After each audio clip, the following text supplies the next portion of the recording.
몇 년 안에 이 시대는 끝이 날 것이다. 거의 대부분 사람들이 곧 있을 지구, 극이동과 지구 멸망에 대해서 너무 안일하게 받아들이고 있다. 성서에 보면 지구 종말에 대해 이렇게 예언했다. 형제들아, 때와 시기에 관하여는 너희에게 쓸 것이 없음은 주의 날이 밤에 도둑같이 이를 줄을 너희 자신이 자세히 알기 때문이라.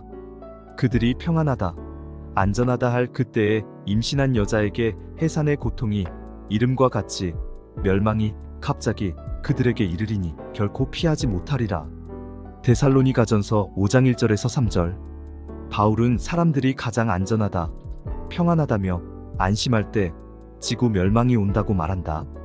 지금 세상 곳곳에서 지구에 대한 징조를 넘치도록 보여주시고 있다. 그러나 게으르고 악한 인간들은 아예 관심이 없다. 오히려 깨어나라고 외치는 사람들을 핍박하고 조롱하고 멸시하고 있다. 머지않아 그들과 빛의 자녀들의 위치가 바뀐다. 나는 지구 종말에 관한 시나리오를 아는 자로서 그들을 보면 참으로 어리석다는 생각이 든다. 이 시대가 오기 전까지는 아무리 악한 사람일지라도, 어리석은 사람일지라도 반복해서 윤회가 가능했다. 카르마를 정화하고 소멸시킬 수 있는 기회를 준 것이다.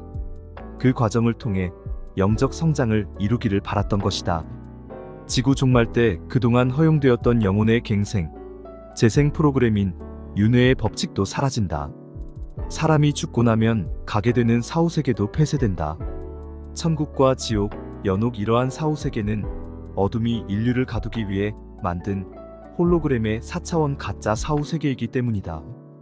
곧 일어나는 지구 멸망 때 81억 인구 중에 3.5%만 새 예루살렘 새 지구 타우라로 상승 여행을 할 수 있다.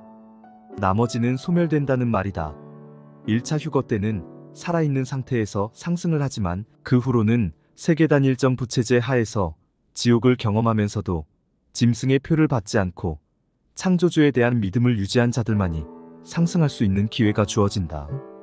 반드시 갖은 핍박과 고문, 단두대에서 처형을 당하는 등 순교해야 한다는 뜻이다. 대부분의 종교인들은 자신의 믿음이 강하다고 믿는다. 과연 그럴까?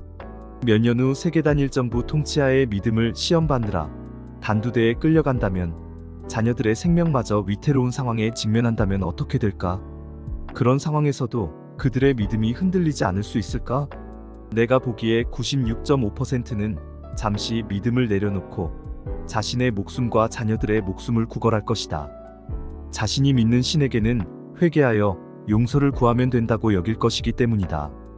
종교인들이 가지고 있는 믿음이란 그러한 것이다. 안개와 같은 것이다. 현재 기독교에서는 예수 믿으면 구원받는다, 예수 믿으면 천국에 간다고 말한다. 절대 그렇지 않다. 성서에 봐도 입술로만 주여, 주여 하는 자는 천국에 가지 못한다고 기록되어 있다. 종교에서 말하는 하나님이 아닌 하느님을 영접하고 그분의 자녀라는 것을 오롯이 증명한 자만이 천국에 임할 수 있다. 믿음은 행함이 따라야 한다. 그 행함에는 현재 자신이 갖고 있는 모든 것들을 미련 없이 내려놓을 수 있는 용기가 필요하다. 심지어 목숨까지 내놓을 수 있어야 한다는 것이다. 그래서 천국에 들어가기가 낙타가 바늘구멍에 들어가는 것보다 더 힘들다고 하는 것이다.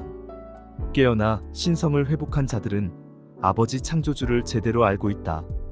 그분이 영생의 열쇠를 쥐고 있는 아버지라는 것을 알고 있다. 그렇기에 그분을 믿게 되면 자처하여 가진 모든 물질을 내려놓게 될 것이다. 이 세상의 것들은 모두 헛것이기 때문이다. 아버지의 자녀들이 가게 되는 새 지구 타우라에서는 지금 누리는 것 이상의 것들이 보장되어 있다. 그것을 속히 깨달아 깨어나기를 바란다.